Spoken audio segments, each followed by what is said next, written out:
आंकड़ों को देखा जाए तो हमने पिछले साल 2019 में चाइना को करीब $16 बिलियन का सामान बेचा था, जबकि चाइना से भारत ने $65 बिलियन का सामान इंपोर्ट किया था। यानी कि भारत के $16 बिलियन के मुकाबले चाइना ने हमको $65 बिलियन का सामान बेचा था। इसका मतलब है कि भारत को साल 2019 में चाइना से करीब $48 बिलियन का व्यापार घाटा हुआ, जो कि भारतीय करेंसी में 3.5 लाख करोड़ रुपए से भी ज्यादा होते हैं। इसी व्यापार घाटे को कम करना भारतीय सरकार के लिए बड़ी चिंता का विषय बन गया था। मगर गलवान घाटी की घटना के बाद ट्रेड बॉडी कैट यानी कि confederation of all India trader सामने आई थी, जिसने ये ऐलान किया था कि वो इस साल से चाइनीज सामान का बहिष्कार करना शुरू करेंगे और उसका कोई दूसरा विकल्प ढूंढेंगे। इस चीज से चाइना से इंपोर्ट्स में कुछ फर्क तो देखने को मिला था, लेकिन जितनी उम्मीद थी उतना नहीं, क्योंकि कई ट्रेडर्स ऐसे भी थे जिन्होंने चाइना से माल मंगवाना बंद नहीं किया, क्योंकि वो पहले से ही कोविड-19 की वजह से नुकसान में चल रहे थे। इसीलिए उन्होंने भी सस्ते के चक्कर में चाइना से सामान मंगवाना पूरी तरह बंद नहीं किया था। वहीं सरकार ने भी आधिकारिक तौर पर चाइना से इंपोर्ट पर कोई रोक नहीं लगाई थी और सरकार बस आत्मनिर्भर अभियान चला रही थी और लोगों को स्वदेशी सामान खरीदने के लिए प्रेरित कर रही थी। वहीं कुछ भारतीय संगठन ऐसे भी थे जिन्होंने बॉयकॉट चाइनीज गुड्स अभियान चलाया था, मगर अब की बार कैट या फिर कोई और संगठन नहीं, बल्कि भारतीय सरकार ही चाइनीज इंपोर्ट्स पर सबसे बड़ी सर्जिकल स्ट्राइक करने वाली है। दरअसल फाइनेंशियल एक्सप्रेस के वाले से ये रिपोर्ट सामने निकल कर आ रही है कि भारत सरकार की कॉमर्स मिनिस्ट्री ने चाइना से इंपोर्ट होने वाले 1068 प्रोडक्ट्स की पहचान करके उनकी एक लिस्ट तैयार कर दी है, जिनको अब चाइना की बजाय किसी और देश की मार्केट से इंपोर्ट किया जाएगा।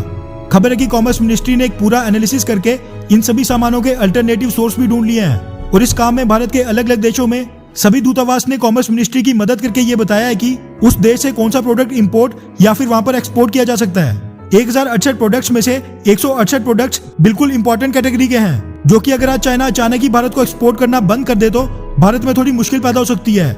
मगर भारतीय सरकार ने इनका भी विकल्प ढूंढ लिया है। इसी के साथ ऑस्ट्रेलिया के साथ भी भारतीय सरकार कांटेक्ट में है, क्योंकि चाइना आजकल ट्रेड वॉर के चलते ऑस्ट्रेलिया के सामान पर कई तरीके के टैक्स और रोक लगा रहा है। इसलिए भारत अब वो सामान ऑस्ट्रेलिया से खरीद सकता है और अगर सब ठीक रहा तो दोनों देशों के बीच एक फ्री ट्रेड एग्रीमेंट भी साइन हो सकता है। वैसे भारत पिछले कई सालों से चाइना से बायलैटरल मीटिंग्स में अपने व्यापार घाटे का मुद्दा उठा रहा था और चाइना से ये मांग कर रहा था कि वो भी भारतीय मार्केट से ज्यादा इंपोर्ट करें, लेकिन चाइना ने इस पर बिल्कुल भी जोर नहीं दिया और उल्टा कागजों पर भारत को अपने एक्सपोर्ट्स को कम दिखाने के लिए चाइना अपना सामान हांगकांग और बाकी के आसियान देशों की मार्केट से बेचता रहा, जिनके साथ उसका फ्री ट्रेड एग्रीमेंट है। लेकिन अब इसी दोगलेबाजी को देखते हुए भारतीय सरकार ने चाइना से 1068 प्रोडक्ट्स के इंपोर्ट पर रोक लगाने का फैसला किया है। इसी के साथ भारत सरकार अब कोशिश कर रही है कि इनमें से कुछ सामानों की इंडस्ट्री भारत में स्थापित की जाए, ताकि चाइना क्या किसी और देश से भी सामान को इंपोर्ट न करना पड़े।